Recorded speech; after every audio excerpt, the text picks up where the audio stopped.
नमस्कार स्वागत आज आमे बहुत ही मजेदार ओडिया क्षुद्र गल्प विषय कथा हेबा एमिति एक कहानी जहा एक अजब कथावार्तारू आरंभ हे आम मनीष समाज उपरे किछि बड़ बड़ प्रश्न छिड़ा कराए तेबे चालंतु एही कहानी भीतर को जिबा। केबे एमिति भाबिछंती कि आम झरका बाहारे बसी किचरी मिचरी होउथिबा चढ़ी माने सेमाने बोधुए आमकु देखि आम विषय कथा होउथिबे आम मनीष जाति को नहीं कौन भाबुथिबे सेमाने। हाँ, एई गल्पर आरंभ ही हेउछि ठीक एमिति एक अजब प्रश्नरू जहा आमकु भाबिबाकु बाध्य करिदेब। आउ कहानी आमको सीधा नहीं जाउछि गुटे दृश्य भितरको जणे लोक अछंती मिश्र बाबू आउ से दाबी करूछंती कौन जानंती से कहउछंती कि से चढ़ेई मानक भाषा बुझी पारुछंती। बस एठो ही आरंभ हेउछि पूरा कहानीर रहस्य। तेबे चालंतु कहानीर प्रथम भागकु जिबा। एठी आमे भी ठीक सेई गल्प कहुथिबा जयदेवंक भଳି प्रथम थार पई जानिबाकु पाइबा मिश्र बाबूंकर एही अद्भुत क्षमता विषयरे। गोटे साधारण सकाळ दुई सांग जयदेव आउ मिश्र बाबू बसी चा पिउछंती आउ हठात मिश्र बाबू तांकु चुप करिदेई कहुछंती कांथ उपरे जो चढ़ेई माने बसिछंती ना सेमाने कुआडे गोटे गभीर आलोचना करुछंती। बास इत्तिकी कथा जयदेवंक मनरे एकाथरे संदेह आउ आश्चर्य दुईटा जाक जिनिस भरिदेला। आउ एइटा हेउछि मिश्र बाबूंक भाषारे सेही चढ़ेई मानकर प्रथम कथा। भाबंतु थरे कित्ते स्पष्ट आउ मनीषंक भଳି कथाबार्ता। ए कथा शुणी जयदेव आहुरी द्वंद्वरे पड़िगले सतरे कौन एमिति संभव। किंतु प्रश्न तो उठिबो जियो लोक एमिति अविश्वसनीय दाबी करुछंती से किए। आसंतु मिश्र बाबूंक चरित्रकु टिके भल्ल भाबरे बुझिबा। गल्परे मिश्र बाबूंको वर्णना करबाकु जाई एक बढ़िया कथा कहा जाइछि। ताहा हेला ढिला स्क्रू तत्व माने मनीषर मुंडटा गोटे कारखाना भଳି आउ जो माने बेसी प्रतिभाशाली तांको कारखानार किछि स्क्रू टिके ढिला थाए तेणु तांकर ए अजब व्यवहार को पागलामी न कही एक भिन्न प्रकारर प्रतिभाशाली बोली भी तो देखिएब। जयदेव किंतु सबुबेले निज सांगर ए अजब गुण विषयरे जानिथिले हेले सेदिनर घटनाटा तांकु टिके अलगा लागिला। तांकु लागिला जेमिति से ढिला स्क्रू बदलरे तांको मस्तिष्क कारखानार पूरा गोटे विभाग ही भुसुड़ी पड़िछि।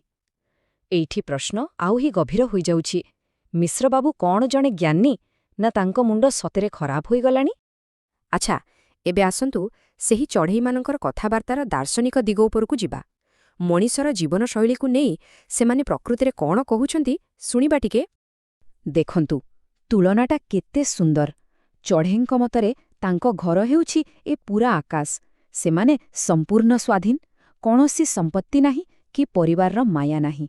किंतु मनीष से घर संपत्ति परिवारर मोहरे निजकु निजे बांधी रखिछि जेमितिकि निज हातरे तियारी करिथिबा पंजुरी भितरे छटपट हेउछि। आउ बापा पक्षीर एही गोटिए वाक्य एहा ही पूरा गल्पर सार। मुक्ति से खोजे जिए बंधन रे थाए। जो माने प्रकृतरे मुक्त सेमानक पाई तो मुक्तिर प्रश्न ही उठे नाही। केते बड़ कथा नुहे कि। हेले एही दार्शनिक आलोचना एबे एक अंधारिया मोड़ नेउछि। कथा एबे मनुष्य जुगर समाप्ति माने कलिजुगर शेषकु नेई एक भयंकर भविष्यवाणी आड़कु जाउछि। सेही बापा पक्षी जनक परे जणे करी मनीष जातिर विनाशर एक छातीथरा चित्र आंकुछि। प्रथमे लोके निज निज विचारधारारे बांटी होइजिबे तापरे सेइथ्रु एक महायुद्ध हेब आउ शेषरे परमाणु बोमार व्यवहाररे पूरा पृथिवी ही ध्वंस होइजिब। एमिते एक भविष्यत जहा शुणिले भी डर लागुछि। आउ सबुठु दुखर कथा कौन जानंती पक्षीमानंकु भी ए कथा जणा जे मनीषर ए पाप पई केवल मनीष नुहे बरं तांको भଳି निरीह प्राणीमानु भी शेष होइजिबे। सेमाने निजको महाभारतर सेही भीष्मंक सह तुलना करुछंती जिए ठीक जानी मध्य अधर्म पक्षरे रही प्राण हराइथिले। एते सबु गभीर कथा भितरे कहानी पुणी थरे फेरी आसुछि सेही लोक पाखकु जे ए सबुकु अनुवाद करुथिले। आउ एठी सामनाकु आसुछि कहानीर सबुठु बड़ विडंबना। एइटा ही कहानीर श्रेष्ठ व्यंग। जो मिश्र बाबू मनीषर बंधनकु नेई पक्षीमानंकर एते गभीर कथा बुझिपारुछंती से निजे सेही माया बंधनरो मुक्त नुहंती। से मुक्तिर प्रतीक भावे दाढ़ी रखिछंती सत किंतु निज झियो आउ नाती नातुणींक मोहरे पूरापूरी बांधी होई रहिछंती। आउ ठीक जेतेबेले कथाबार्ता ଏକ ଗୁରୁତ୍ୱପୂର୍ଣ୍ଣ ସ୍ତରରେ ପହଞ୍ଚିଥାଏ, ସେତିକିବେଳେ ସବୁକିଛି ସମାପ୍ତ ହୋଇଯାଏ। ଗୋଟେ ଅତି ସାଧାରଣ ଘଟଣା, ଜୟଦେବଙ୍କ ସ୍ତ୍ରୀ ଜଳଖିଆ ନେଇ ଆସନ୍ତି, ଆଉ ଚଢ଼େଇଗୁଡ଼ାକ ଉଡ଼ିଯାଆନ୍ତି। ବାସ୍, ସେହି ଗଭୀର ଆଲୋଚନା ସେଇଠି ଅଧାରେ ରହିଯାଏ ଆଉ ଆମକୁ ଏକ ଅସମାପ୍ତ ରହସ୍ୟ ଭିତରେ ଛାଡ଼ି ଦେଇଯାଏ। ତେବେ ଶେଷରେ ଏହି ପ୍ରଶ୍ନଟି ହିଁ ଆମ ପାଖରେ ରହିଯାଉଛି, ମିଶ୍ରବାବୁ କ'ଣ ପ୍ରକୃତରେ ପାଗଳ ଥିଲେ, ନା ସେ ଏକ ଭୟଙ୍କର ସତ୍ୟକୁ ଦେଖିପାରୁଥିଲେ, ଯାହା ଆମେ ଦେଖିପାରୁନେ?